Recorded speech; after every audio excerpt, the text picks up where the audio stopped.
Hey everybody, welcome back to Prince's Friend, exploring music through Prince. Don't forget to follow us on social media at Prince's Friend YT on Facebook, Instagram, and Twitter. And the review that I have today is for such a big album, I think I was psyching myself out. It was hard for me to kind of get the motivation to sit down and do this review. I kept thinking it needed to be exactly perfect and I needed to give it the hugest amount of attention. And you know what? I kind of just want to talk about the music here because Crystal Ball is exactly that. It is a collection of some amazing Prince songs. 10 songs to be exact on each of the 3 discs that compose Crystal Ball. There was a 5-disc version of this that was released in January of 1998, which had the 3 discs of Crystal Ball, an acoustic album called The Truth, which we'll be reviewing later, as well as an orchestral album that he had written for his wife Maite, called Kama Sutra. That is not the version that I purchased because that was the version I believe that was only available to people who were members of the MPG Music Club. And I didn't join the MPG Music Club until after Crystal Ball. I got the 4-disc version that was released in March of 1998, which did not include the Kama Sutra. I didn't get Kama Sutra until way later. I think I got it like 5 years ago or something. Crystal Ball did spend 5 weeks on the Billboard Top 200 and peaked at the number 62 spot, which isn't bad for a box set of Prince songs from years before. Most of the songs come from the mid-80s or the mid-90s, but I can't wait to go through these tracks with you. But before we do, a word from our sponsors. Has this ever happened to you? That's not funky. Has the state of music brought you down? This is so not cool, dude. Well, we've got just the thing for you. Introducing Crystal Ball. From the man who goes by many names. You can call him the artist formerly known as Prince, Taff Cap, Cymbal Man, Tora Tora, Jamie Starr, Christopher Tracy, and many others. But we'll just call him Prince here. This is a 5-disc or 4-disc if you're late to the game collection of Prince's music. So if you're a fan, friend, or fam who is a fan of Prince's music almost exclusively from the time periods of 1986 and between 1992 and 1994, then this is just the collection for you. Crystal Ball includes songs like Dream Factory, This is what it's like in the Dream Factory. Oh, Cloreen Bacon Skin, Cloreen. See this vet? The Ride, You got the time, baby.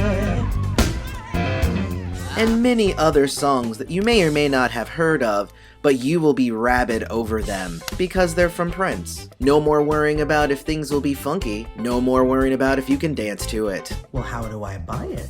You can't, unless you just so happen to get your copy in 1998. Oh, you bought a time machine. Today it's hard to find, at least physically, though you can stream it on most popular services. I'm definitely gonna go and buy Crystal Ball today. I just said you couldn't. Oh, yeah, you did just say that. In your name we pray. Brother, my babe. Ever had a crystal ball? Undercover, no maid. So the first track is Crystal Ball, and it was recorded in 1986. And I found a cool quote from Prince that says, "All that matters is the love we make tonight. The notion of making love during the apocalypse was an interesting notion to us at the time." The woman on the track is Susanna Melvoin, and Claire Fisher did the orchestral arrangement on it, obviously. He did it on most of Prince's things. Everything else was Prince. And this song was kind of contrived in 1986, and it was supposed to be the title track of an album called Crystal Ball back in the day. One of several projects that Prince was working on, and they all got chopped up and dissected and eventually became Sign of the Times. For me, though, this song was always kind of a weird journey, because this was the song in the commercial that sold me on it. Just that kind of middle part that's actually really, really funky, but all of the stuff around it was so much storytelling and ambiance and everything, and it really kind of brings you through a story, and there's screams and there's explosions and all this stuff. It's really, really cool, but kind of makes it hard to put it on at a party. This is what it's like in the Dream Factory. Oh.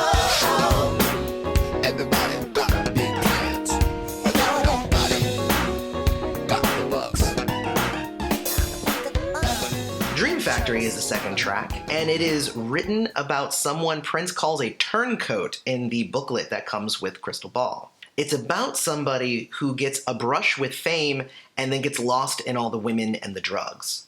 Some people say it's about Morse Day, and if you've read his book, then you might actually get that idea as well. Others say that it's about St. Paul, who was the lead singer of The Family, another band that Prince put together. And that idea comes from the line, "A man came up to me, a smile in his eyes. He told me I was a saint." And again, he's singing as the person, so the person that he's singing about is, I guess, Prince, and Prince told him that he was a saint because before his name was Paul Peterson, and after Prince, he was St. Paul. Either way, I mean, I freaking love this song. Like, the beat, the music, the way the lyrics mesh up with it all, it is just so well executed and put together. It's great from back to back. And it was supposed to be the title track on a proposed Dream Factory album that was supposed to come after Parade.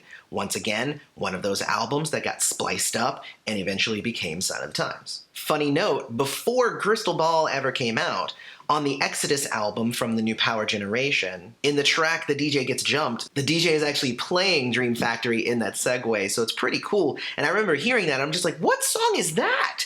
And, obviously when Crystal Ball came out, I'm like, that's the song from Exodus, oh!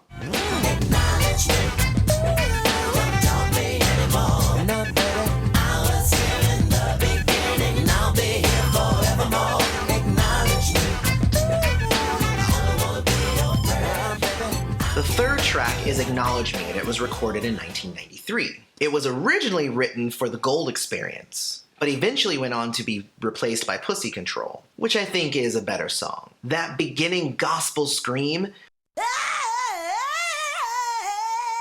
was Bonnie Bowyer from back in the Lovesexy days. It was taken from a song called The Line that was cut from the Lovesexy album, but apparently Prince really loved that scream. The liner notes for Crystal Ball say that The Line was to eventually be released, but it never really came to be. I first heard this as one of the songs in the Beautiful Experience movie, which I've reviewed. Go back and check out that review. And I fell in love with it. It was the only place where you could hear that song, so I would watch that movie a bunch because that was the only place to hear the song, and the other versions of Come, but we're not talking about that. And I can't say how happy I was when this song ended up on Crystal Ball and I bought it. And that's how I felt with a lot of these songs, because I was like, there are all these Prince songs out there, and I know they exist because I've heard them, but I can't get them.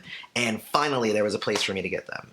Ripopgodazippa, Ripopgodazippa. If you flicker the pink blush, miss a brother tripper. My girl, how in the world you learn this that you know? Ripopgodazippa, etc., etc., etc. Another song recorded in 1993 is Ripopgodazippa. The liner notes say, inspired by an episode on a weightlifting bench. Love it. The place that I heard this song before I was able to get it here on Crystal Ball was a little movie called Showgirls. And if you haven't watched it recently, it doesn't really hold up all that well. It's still pretty terrible. But I remember watching it because the guy in the movie's like, I wrote this song for you, and he puts it on. Here, come on now, follow me. I know you can.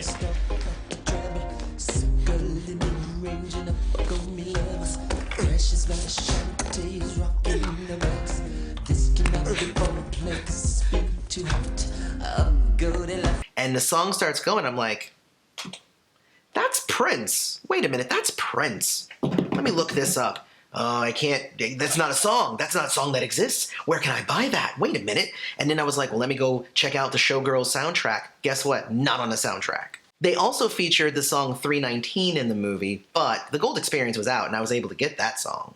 It apparently was intended for the Gold Experience and was on the album in 2 different configurations before it eventually was dropped. But I love the song. It's got a reggae kind of feel and tone to it, and it's super sexy. Rather make love and have a little fun.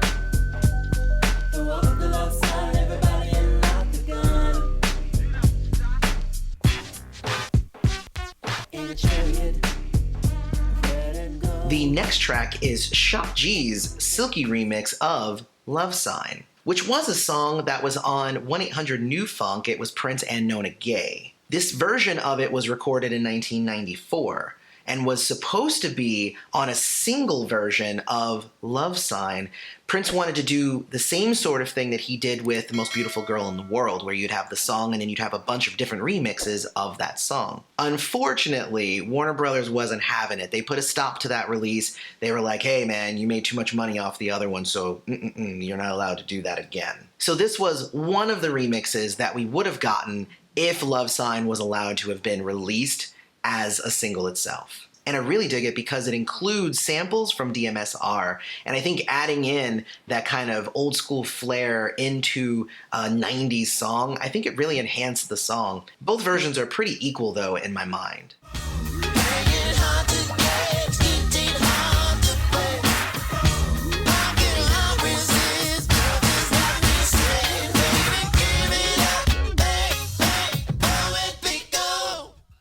The next song is Hide the Bone, recorded in 1993. The lyrics to Hide the Bone were written by Brenda Lee Eager and Hilliard Wilson, so not Prince. However, this song is noted as being recorded by the NPG. Not Prince, not the symbol, but the band as a whole. So that's interesting. I think it's probably one of my very favorite songs on all of Crystal Ball, and it has a lot of really good ones. But Hide the Bone is funky all the way through, and even if somebody else wrote the lyrics, it takes a real musician to be able to bring those lyrics to life in a way that makes it feel like, oh my god, how did anybody have any involvement in this besides Prince? Well, because Prince is just that good.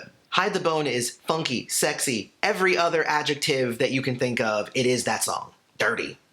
Good. Please don't hold my hand, 'cause I will. Damn sure understand and kill the other boys in the band who want you tomorrow.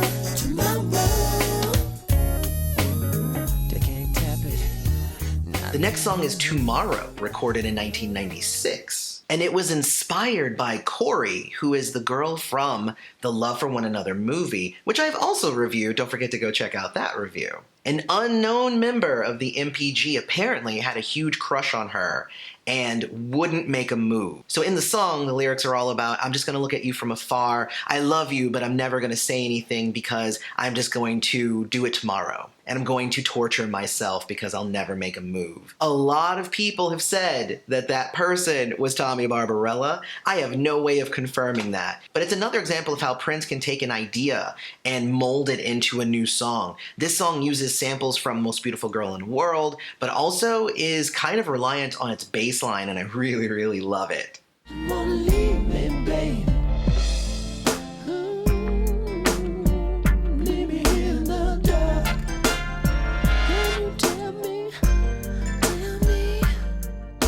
You take my sex and my The next track is So Dark, recorded in 1994. Obviously, Dark is a song from the Come album that same year, and So Dark is not even a remix or anything, it's a reimagining of that song. The quote in the Crystal Ball booklet says, completely redone, fatter joint than the original. And I don't think it's wrong. Since Come was largely a collection of tracks that Prince kind of pulled out of the vault, put into an order that he thought was good and could tell a good story, and then he released it, he didn't really put a ton of thought into those tracks. So Dark is kind of almost like what he would have wanted to do with all of the songs off of there, kind of like what he did with Space, where there are different versions of the same song. If he had had a better relationship with Warner Brothers, this is the level of quality that we could have gotten had he had a chance to kind of like revamp the song and like make it an even better version of the song. I do like it. Honestly, I like both of them equally, kind of like with LoveSign. tonight. Hey, I'm a movie star. I see myself on a silver screen. Tonight, it don't matter who you are. I'm the only star on the scene. Then we have the penultimate track, Moviestar, recorded in 1986. You're seeing a theme here. Noted in the Crystal Ball booklet as D'Angelo's favorite bootleg, his love for the track inspired its inclusion. It was a song originally written for the time, which is kind of obvious once you listen to it, but Prince decided to go ahead and record it himself. He decided he didn't want to give it to Morris Day, and in 1986 that kind of makes sense. On this version of the track, it begins with a sample of Jam of the Year, which is cool, but the song kind of has a very 80s feel to it, like in the best of ways. I think it's an amazing track. It is more of a jokey track that he would have given to the time, but I like to see Prince having fun on his albums. Baby, how you wanna be done? Just say the word and we can start from number one and go the distance, baby. Do you tell me to stop? I lose myself inside you till you get. Then we get to the last song, Tell Me How You Want to Be Done, recorded in 1992. Most of us know this song as the second half of the song Continental on the Love Symbol album. The Crystal Ball booklet notes it as the favorite of the erotic city dancers in LA in 1995. And that Kirky J did such a good remix of this song that that's what ended up getting him the job as a producer on Emancipation. Carmen Electra is featured heavily in this song. She's the female voice on the phone. It never really was my favorite part of Continental. I love the song The Continental itself. But it is better here than it was on the Love Symbol album, so I'll give it that. It's a weird way to end the album for me as a listener, because it ends on a track that I'm not necessarily that into. I might have switched the two and ended with Moviestar, especially since I think it ends in a really funny way. But it's not a bad choice for a way to end an album.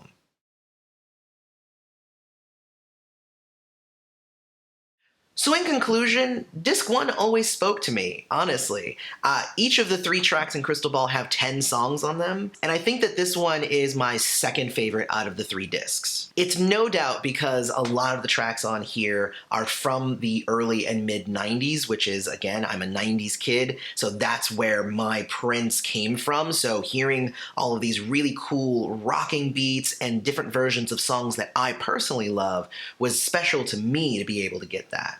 And I think it was special to Prince to be able to finally get these tracks out in a way that he wanted to get them out. A big box set that he could sell to us and be like, yeah, you guys want music? Here's a ton of music. I love Disc 1. So here we have the second disc of Crystal Ball, which is a slightly different experience from the first one. It starts off explosive, but overall, this album is actually more low-key, a little bit cooler, a little bit funkier, a little bit groovier than the other 2 discs, which I believe is awesome to have a box set where each piece of the box set does feel different. Cause like, it might have just been a place for Prince to dump a bunch of songs, but you can tell that he took care in where each song ended up on what disc and what order, and it really does kind of bring you through an experience, even on Crystal Ball, even where he's not actually technically trying to tell any kind of story with it, but each song flows into the next almost seamlessly. And as Prince said, albums still matter. I'm going to put a link to my video on his statement of albums still matter down in the comments. Go check that out so you kind of understand what I mean by the sequencing of these really being an important aspect of Crystal Ball. And I know in the first disc video I made jokes about how hard it is to get and all of that, but even back in the day, if you weren't in it, you weren't deep in it, you could have missed it. I saw an actual TV commercial for Crystal Ball, but I only saw it once, and then I was like, on a hunt. I needed to see that. I needed to get that album. But you could call 1-800-NEW-FUNK to order the album, or loveforonanother.com also had the ability to order that. But Prince was actually the first person to do a Kickstarter, because guess what he said? He said, here's how you order it, but we're not even going to make the album until 100,000 people have ordered this album. Now, first off, that takes balls, but second off, he needed to ensure that it was going to be worth it monetarily for him to release this collection. And we did not disappoint. We definitely ordered it, otherwise we wouldn't have it in our hands today. And considering just how well Crystal Ball did on the charts, with no singles, and you had to buy it directly from Prince, I think that says a lot for Crystal Ball. So with all of that in mind, let's jump into the review. Tell me what to do and I'll do it. I don't care just as long as we get to it. Up and down, around and all through it. Baby, baby, baby, let's do it. So the first song is interactive. It was recorded in 1993. In the CD booklet that came along with Crystal Ball, it's noted that this song was replaced by Endorphin Machine on the Gold Experience, because Prince actually thought of having them both together at the beginning, but decided against it. Apparently, he did not think that they went well together. And I find that really interesting because he performed them live together all the time. I saw it on at least 2 or 3 different occasions. He also had those 2 songs together in the original configuration for Come. So he had been playing around with those 2 songs being together, but in the end he's like, I like Endorphin Machine a little bit better than Interactive, and, you know, if I have to pick one, I'm gonna throw this one on here. It's about the continued domination of thought police, trying to tell you how to live, trying to tell you what to do, and that the more engaged that you are with those people and peer pressure and societal pressure, the harder it is to be yourself. I like this song. It really does start disc 2 off with an explosion. Are you ready? Like a puppet on a string, I'm gonna dance and I'm gonna sing, I'm gonna do most anything if you promise me to bang, bang, bang. The second song is Da Bang. It was recorded in 1995. The liner notes say it's a cool little track about no one. And also that he recorded it and mixed it in one day and then drove around town and played it back to back about 32 times. He knew he was cool. I actually dig the song a lot for the same reasons that I dig this disc, because it is kind of a cool, laid-back thing, and then it erupts during the chorus, only to go right back to its cool groove in the verses. It was supposed to be included on a project called Playtime with Versace that never really saw the light of day, but I'm happy that it did find a release here. Calhoun Square, yeah. Let's roll.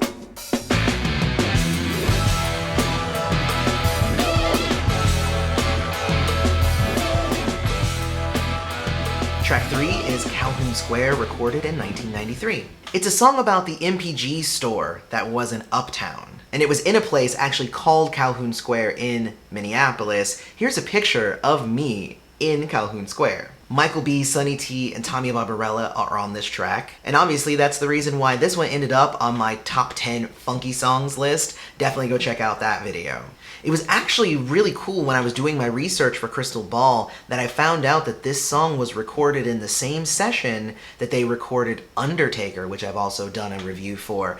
And you know what? It's interesting, like going back and listening to it, I'm like, wow, I can totally hear it. Like, it's from the same session. I don't know why it wasn't just included. But it has that same raw awesomeness to it that Undertaker had. And it's the type of song that Prince always liked to put out. One of those, this is where we're at. Come here if you want to be accepted, if you want to be yourself. I love those sorts of songs, and Calhoun Square is a good example of that. Tell me what's my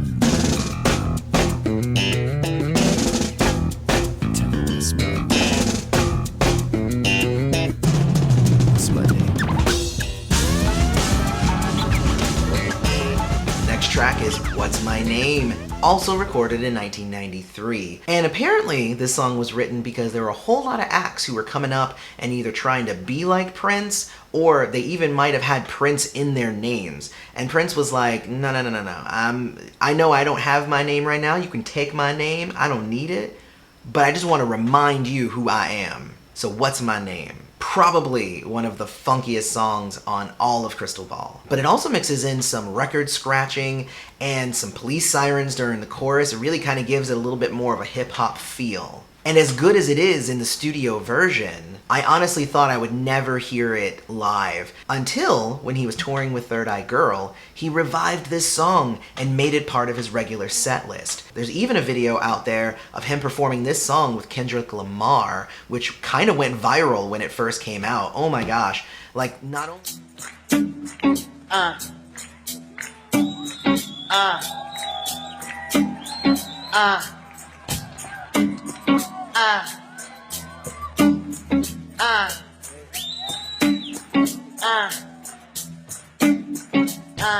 Tell me you love me, know that it's real. I can see more, see how you feel. Look in my eyes, do you realize what is the truth?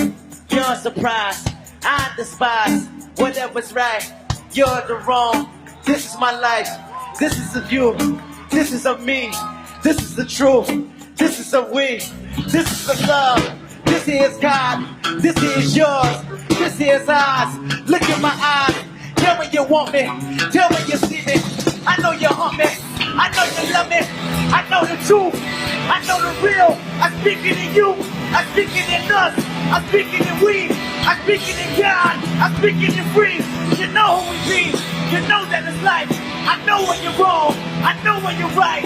You look in my eyes. I know you're surprised. You tell me the truth. I know you despise. Oh!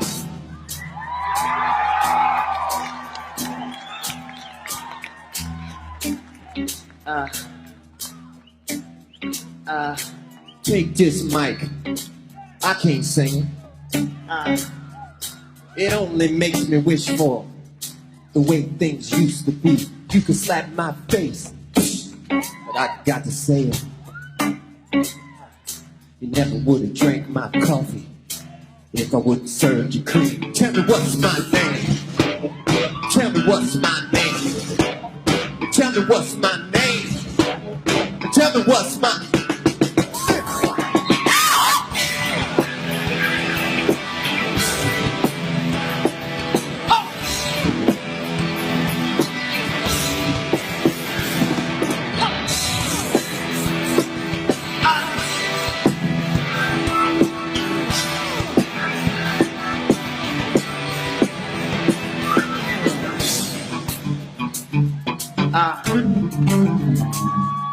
So yeah, honestly, this song is really, really cool.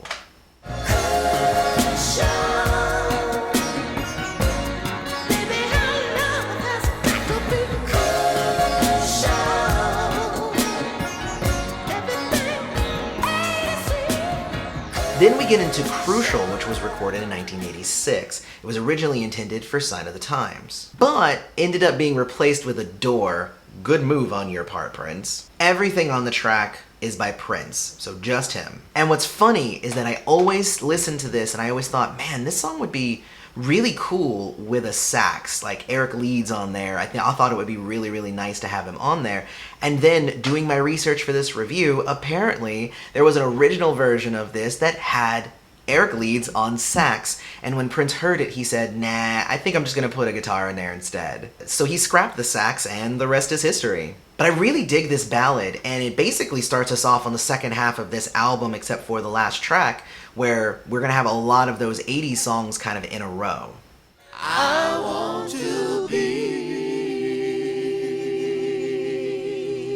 an honest man. The next track is An Honest Man, recorded in 1985. And this is Prince singing the poem from Under the Cherry Moon, from that one iconic scene. And I remember watching that scene of Mary sitting up in the bed and reading the letter and Prince voice-overing the letter.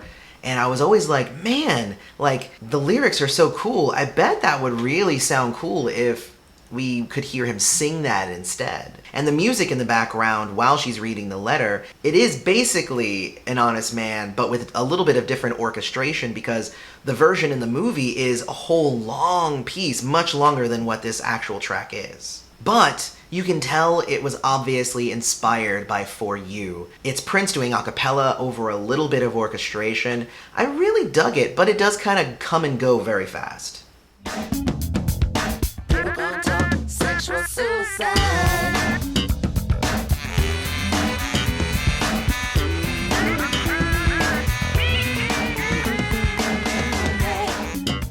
Then we get to Sexual Suicide, recorded in 1985.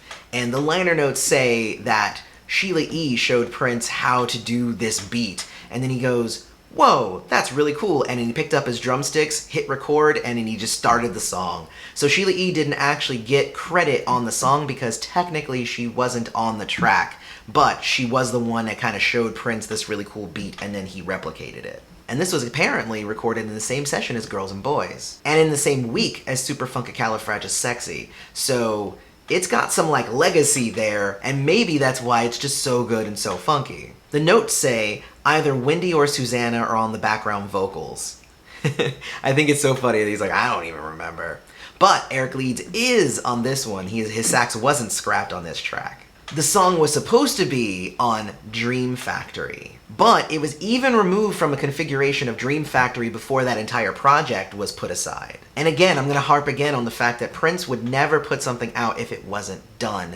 That's just how he was. And if it didn't feel right, if it wasn't done, then it had to wait. But again, that's what Crystal Ball was for, to finally be able to get these tracks that never really found a home. This is like, Crystal Ball was pretty much like Prince's personal like orphanage for all of his children that never found homes.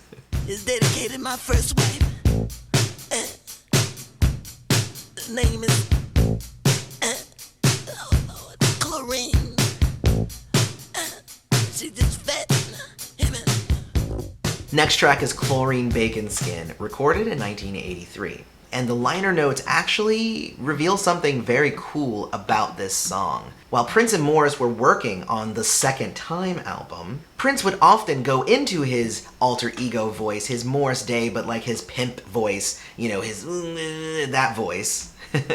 And he would just slip in and out of that during practice. And that's exactly what Chlorine Bacon Skin is. It's an extended practice session, kind of giving us a glimpse into what recording with Prince is like. And I love that. Prince is minimalist on the bass, just playing a bonk every so often, and that was basically to help Morris get into the pocket of the beat that they're working on. So the drums are super important here, the bass kind of takes a back seat, but it literally is just Prince and Morris practicing, having fun, and you can feel that in the track. And it's become a friend favorite. A lot of you all are saying like Chlorine Bacon Skin is the epitome of funk and it's the best track on all of Crystal Ball. And I can see where you guys are coming from with that, because this style of recording became the template for songs like Irresistible Bitch and some of the stuff that he did as Joey Coco. But for me, it was just a super fun track, not necessarily the best stuff that he's ever released.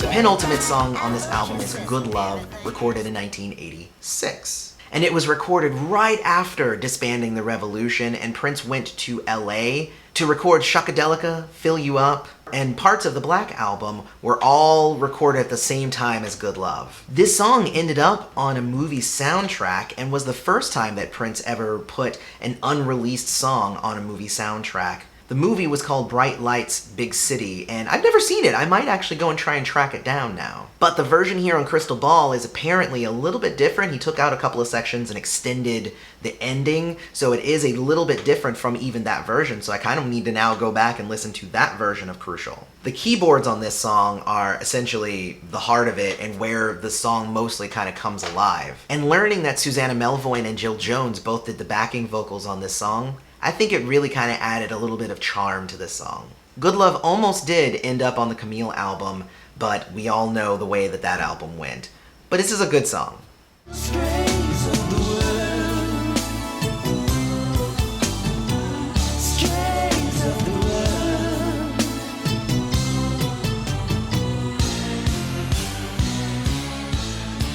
And now we get to the finale of Disc 2, Strays of the World, recorded in 1993. The notes say it was originally intended for a Broadway show, which around this time I had heard Prince was working on a Broadway show, a musical. Then he was also working on a symphony and he was working on like a ton of different things, but obviously this musical never happened. Likely due to his marriage and trying to change focus to now trying to be a little bit more of a family man. PrinceVault.com says that the musical in question was supposed to be a Come musical, and Strays of the World was supposed to be the opening and the closing and all that stuff, and that actually makes sense. That would have been cool to see, especially looking at the original configuration of Come. But Strays of the World, with Claire Fisher's expert orchestration on it, makes an excellent final track for any album.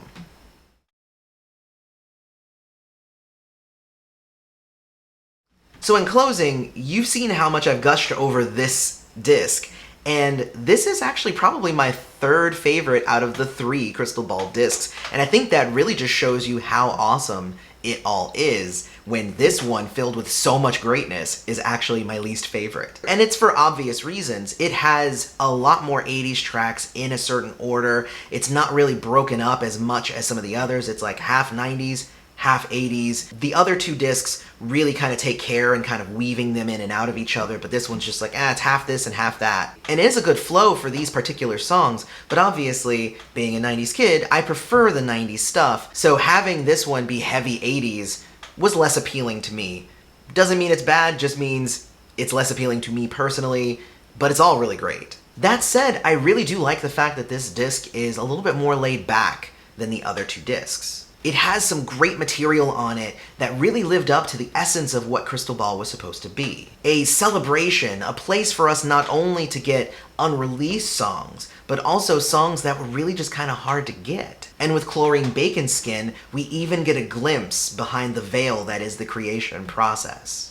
Very, very awesome. This is a big collection, and yes, there's 4 or 5 discs to the thing, but for me, the 3 core discs of Crystal Ball are the Crystal Ball experience. The other 2 discs are experiences unto themselves. One is The Truth, which is an acoustic album, which is really, really cool, and I can't wait to get to that review. The other is Kama Sutra, which was an album that he wrote for Maite. I actually just recently sat down and really listened to it again, and I had forgotten how beautiful it was and how much I enjoyed listening to it. So, like, Kama Sutra is awesome. But now getting back to Crystal Ball, this is the 3rd disc. And you know, one thing that I always loved about Prince's box sets that he would put out is that he always kind of strove for symmetry. There was Crystal Ball, there was Emancipation. Whenever he released something, he was always looking for symmetry. So each of these 3 discs has a smattering of different songs here and there, and they seem like they might just be in a weird order that nobody knows what's going on in Prince's mind. Why is he putting them in this order? But if you look at the final timing of each CD, they all run for about the same length, and each one has 1 longer track on it. Disc 1 is 49 minutes and 49 seconds, and its long track is Crystal Ball, obviously. Disc 2 is 49 minutes and 52 seconds, so only 4 seconds longer, and its long track is Cloreen Bacon Skin, and that track is actually about 1/3 as long as the other long tracks, which is why that's also the one that has An Honest Man, which is the shortest track on Crystal Ball. And then Disc 3, which is 49 minutes and 47 seconds, its long track is Days of Wild, which we're going to talk about in a second. And yes, this was partially due to the limitations of CD technology at the time, but I also feel like Prince wanted to have a similar experience for each one, because he could have done one disc of, 70 minutes and then another one of 40. I mean, he could have done anything, but he really tried hard to make them all similar in length, just like he did on Emancipation, where each of those discs was 60 minutes to the second. Honestly, that was pretty cool that he did that. And just to give a little bit more history about this time period when he was releasing Crystal Ball, Prince was avoiding including any tracks that heavily used the Revolution, because at that same time he was actually working on a Roadhouse Garden set that was going to be a set of all the tracks that he had done with the Revolution. It was going to be a big box set of those as well. That never really came to pass. He also, around that same time, was going to sell a $700 collection of all of his different samples and everything that he used in his music, and it was going to be a way that like hip-hop artists, DJs, all that stuff would be able to purchase his music, giving him the money, and they would be able to take that and start incorporating more Prince into their music, and that was going to cost $700, and it was going to be hundreds and hundreds and hundreds of different samples and stuff. I had heard about that, and then I only really heard about it once or twice, and then it kind of flittered away. But that would have been really, really amazing had he actually gotten that out. But in true Prince fashion, he was working on so many things at the same time that, not all of them get completed, sadly. Oh, but to dream if they did. Okay, let's go ahead and get into disc 3 though, because that is my favorite of the Crystal Ball discs. And you know what? I think some of you might agree with me. Death from envy is the only way I can tear shit up, y'all. That's my style. These are the days of wild. Put 'em up. Hold on to your waist. So the song Days of Wild was recorded in 1995, and it's been recorded several times, never in a studio, always live. And that's actually one of the cool things. Prince would always have a few songs here and there that he would be like, no, that's not a studio song. I'm just going to keep this one live. And this is from a late night Love for One Another jam at Paisley. And it's the one that was later used in the Love for One Another concert movie that was on VH1. I did a review of that. Go check that out.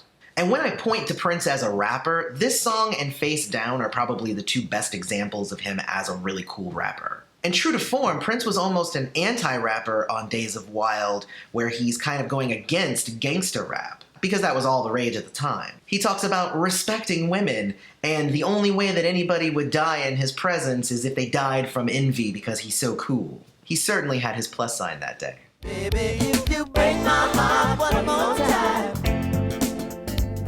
be the last heart you ever break. Take it all I can take.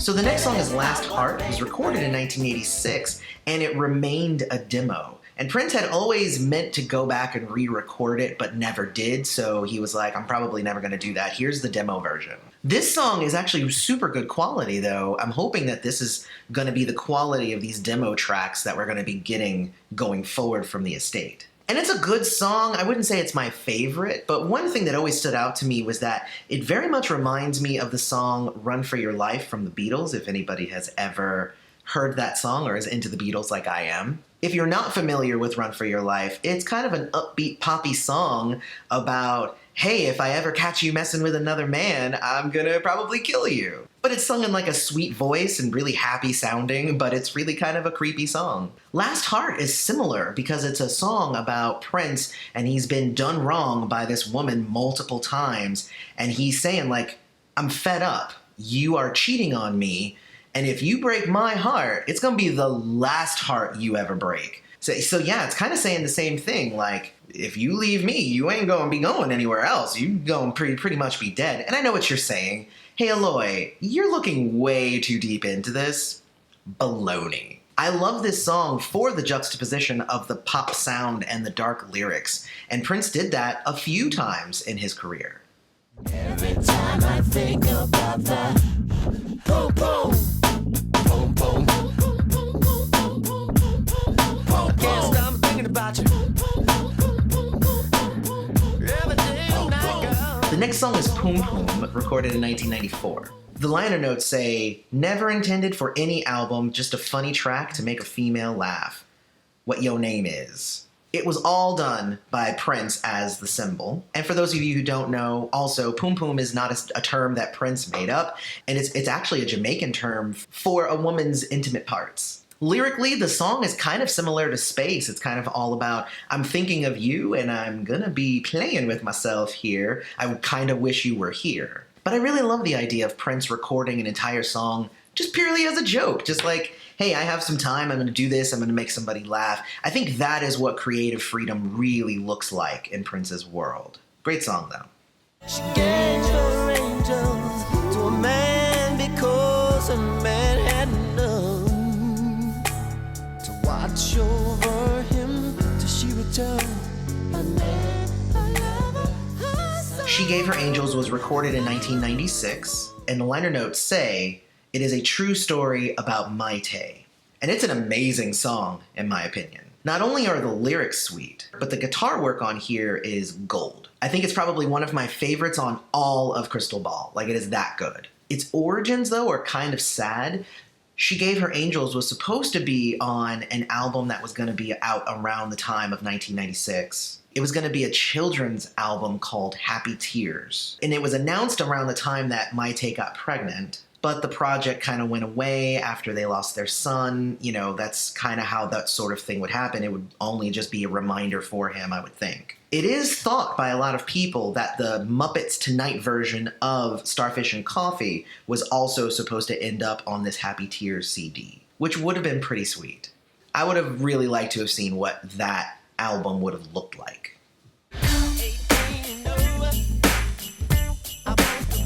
Yeah, baby.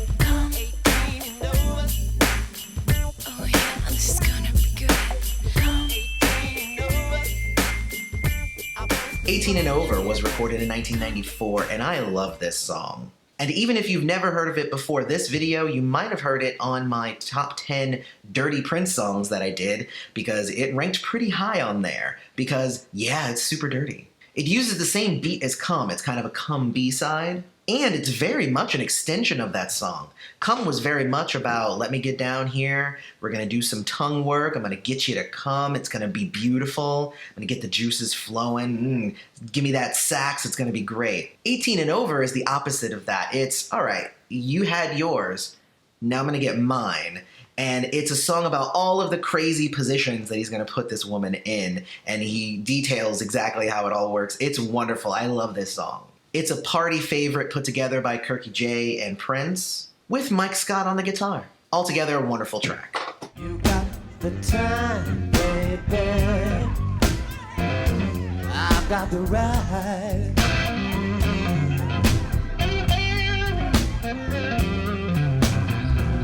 You got The next song is The Ride in 1995. Again, one of those songs that was never going to have a studio version, only live recordings for this song. The thing about it, though, is that the liner notes seem to downplay this version of The Ride, even though this is kind of the version I love the most out of the, I think, 4 or 5 different versions of The Ride that I've heard. It says that it's not necessarily his favorite, and that the version on Sacrifice of Victor he actually liked much more. And he says it's because the inspiration for the song was in the crowd at that performance, not at this one. And of course he won't say who the inspiration was. He's such a tease. It's fine.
The Ride is a great song, some amazing guitar work. It's really, really bluesy. Great listen every time. Let's see that body get loose.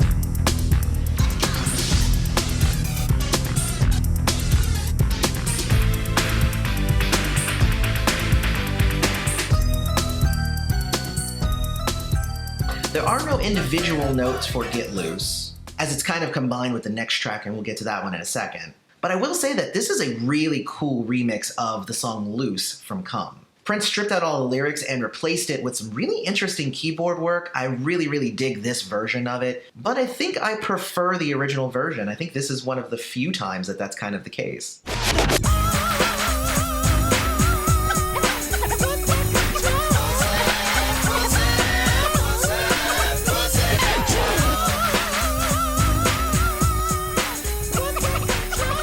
The next song is Pussy Control, recorded in 1995. And this is a remix of Pussy Control. Together with Get Loose, these two are listed in the liner notes as great for the erotic city dancers in LA. And honestly, I can see why. It's a pretty cool new version of Pussy Control. It's got some remixed stuff in there, a couple of different beats and some weirdness to it. I think this version works better in a dance crowd than the original one does. And just as a reminder for anybody who wasn't listening the few other times that I've said it, Pussy Control is not a dirty song. Listen to the lyrics, you'll like it. Make your mama happy. Make somebody proud. Never say die. Never say why. Stand up. Touch the clouds.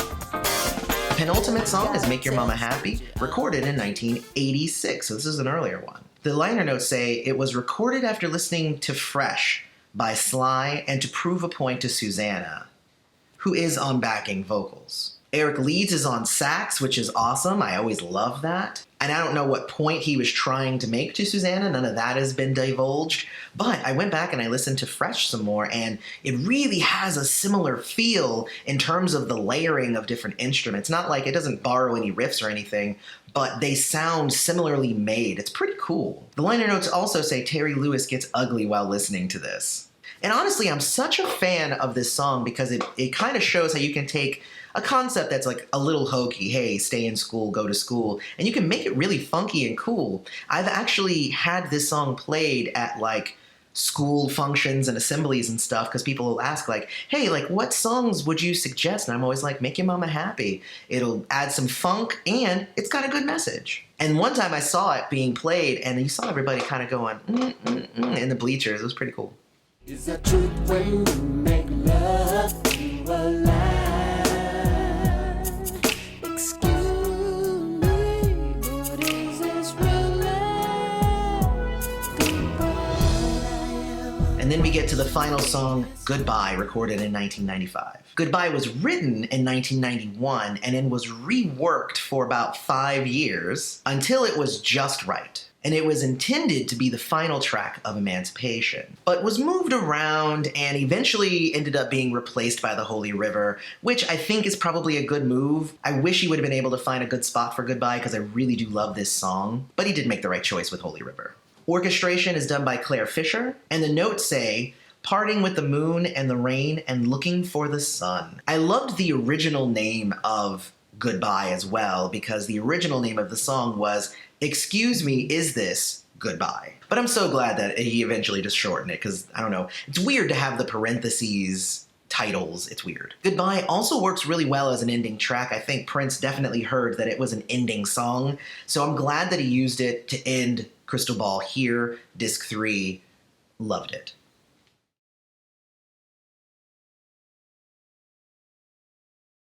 So my conclusion for Disc 3. It does have a majority of songs that Prince did later on in his career at this time. The sound and the texture I enjoyed personally more, like Days of Wild and The Ride, and She Gave Her Angels. But even the 80s songs on here were, I think, more my speed. The only thing that could have made it better is if they swapped out possibly Last Heart for Hide the Bone, possibly. But even Last Heart was cool because it had a darker streak to it and it was actually pretty interesting. And Make Your Mama Happy is just a positive funk track. It's just great. Like, this whole disc was wonderful. And I think it was pretty obvious why it was put together this way. Disc 3, my favorite, hands down the best one on Crystal Ball.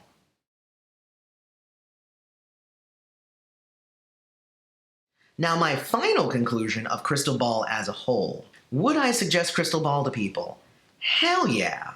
What are you, stupid? Get it in whatever version you can get it in. CD, digital, listen to it in the cloud of your mind. However you can listen to Crystal Ball, you definitely want to. It's packed with so many amazing, rare, unreleased cuts that, like, at this time, this was it. This was where you got it. This was also where Prince was really sticking it to the man and saying, guess what? All these songs you never let me release, I'm gonna release them myself now.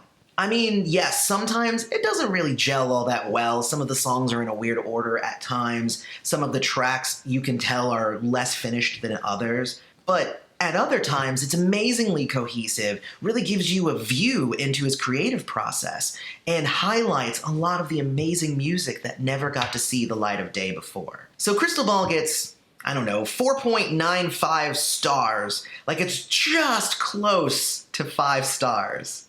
But what would you guys give not only disc 3 of Crystal Ball, but Crystal Ball as a whole? I want to know about it down in the comments. Let me know. Otherwise, don't forget to check us out on Patreon, patreon.com/princessfriend. That's where you can support the channel directly, and that is the most effective way to support the channel. Check us out on social media. That's @PrincessFriendYT on Twitter, Instagram, and Facebook. And that's where I talk a lot about what's going on in my life and the creative process and what videos to look out for. Like, I've been listening to a song called Free Yourself, which I've talked about here on the channel before, and like, I've been crying while I listen to it. It's kind of ridiculous. I don't even know why. It's just hitting me in an emotional spot today. But hey, if you really want to follow more of me, social media, Patreon, those are the ways to do it. And with all of that said, may you live to see the dawn. May you live to see the dawn. May you live to see the dawn. I love you all.